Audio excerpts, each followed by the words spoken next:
So it's going to cover some different ways to deal with the knee shield.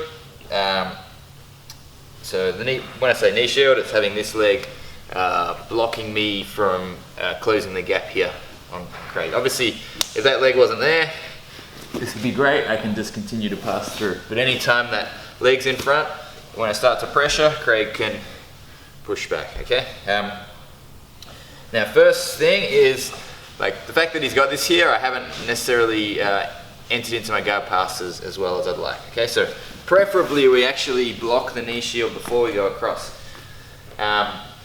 It's really hard to go from here and then try to like fight with my hand. So if Craig's leg's in front, it's really hard for me to like push this out of the way with this arm right now, okay?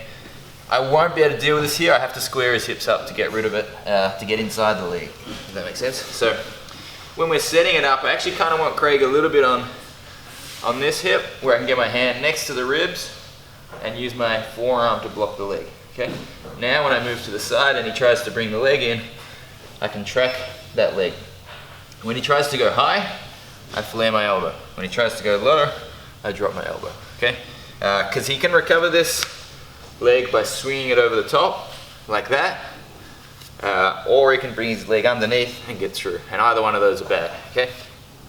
So when I get control here like this, I need to keep my head low, like close to my hand. It makes it harder for him to pummel over the top, like that again. If my head's up, he can get that in front. All right. So that's what I'd rather do before they even get the knee shield. But let's assume that he first and most simple one is simply walk back to the center and fight that grip again. Again, I'm not going to be able to get it here, so we're going to reach underneath this leg. I'm going to walk sideways. I have to reach on this leg because I don't want Craig's foot here to come back outside. Because when I walk back now, I've got to deal with that leg again. Okay, so I want to take control of this leg. My right arm straight onto the hip. This is going to help to square him up. And I walk with a little bit of an arc backwards and a little bit of a circle until we're here.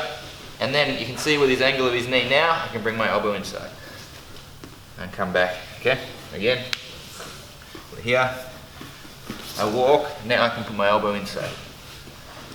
And I come back, okay? Next one. Sometimes we're here. I might be able to get like in front of the knee if I can block it well enough, okay? So I can push on the hip, but it's actually generally better actually if I push on the end of the foot here like this. I'm going to step wide, and I'm going to try and swing my hips around in front of the leg. So right when I'm pushing like this, it's hard for Craig to move his leg that way. So I have enough room to bring my hips there, and as soon as I clear the line of the leg straight away, I'm diving in and switching my base. Alright, now we can start to work passing from this switch base position. With this one, the other thing you really have to watch is that they don't get this leg back, okay? So if I do this wrong, we go here. First of all, don't step where they can grab your leg, because then you're in a lot of trouble. It has to be just, like, it has to be a stretch for them to get the leg.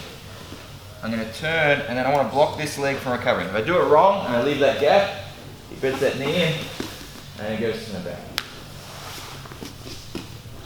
So when I step, I want to drop this left knee here, underneath. So when he tries to suck that leg out now, I can pinch with my legs and try to work free to get out of here.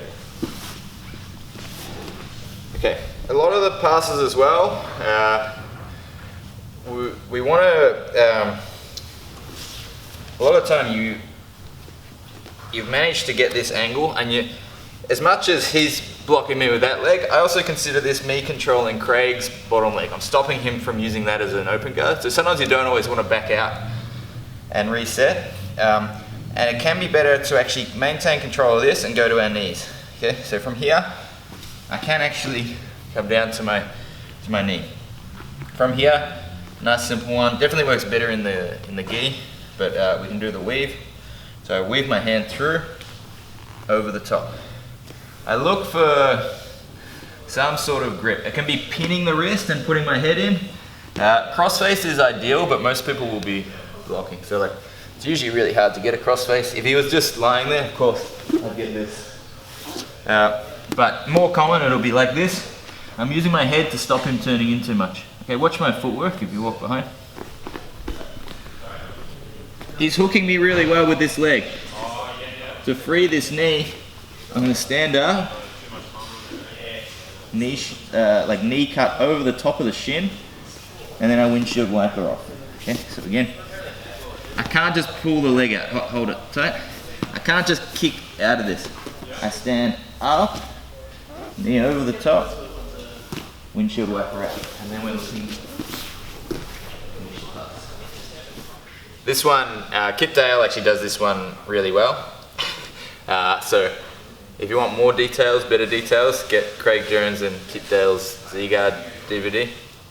But effectively, I want to put this knee on the ground, and because he's using a low knee shield, more like a Z-Guard, I'm actually going to like reach around to the hips and pull my elbow tight with my chest over the leg, like this. My left hand is going to block this leg from recovering to guard.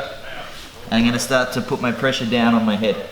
If you walk behind, Craig's got his legs in position and he's tracking my leg. Here, I can actually turn to face away and swing my leg like this. And now I can flick over the top of the shin. Yeah, so again, when we're here with this leg there, if I can keep his hips turned, I can start to lift up and jump to the other side. Ideally I jump to the other side, but if he tries to catch me as I jump. So we're here like this. Sometimes they bring that leg open, then I just come back straight in for the knee cut. So he has to open that leg wide to block that. Once we're there. Okay, so one other way to deal with the Z-Guard, if I get onto both knees here like this, I'm now gonna try to face this way. I gotta like pinch my knees together past the line of this leg. So I'm blocking the leg, I'm gonna pinch like this. Craig's got his like a high knee shield, like this. I wanna get my chest like forward, hips low. I step wide like this, and then I'm gonna drive my knee to the mat as I come to here. I'm effectively squaring up relative to Craig. Now this is, with this one, it's really important that I circle like backwards as I do this, because if I just go like this, Craig will reach under my leg, like this, and he's just going to pull the leg up, and this is obviously not good. Okay, so from here, I have to bring this leg like down in a lower circle, so when he's reaching for that leg, I flatten him out. Okay, and you see because my chest kind of gets in front of the knee shield, as I drive across, it just turns his hips. Okay. Now we're in half guard, ready to putt.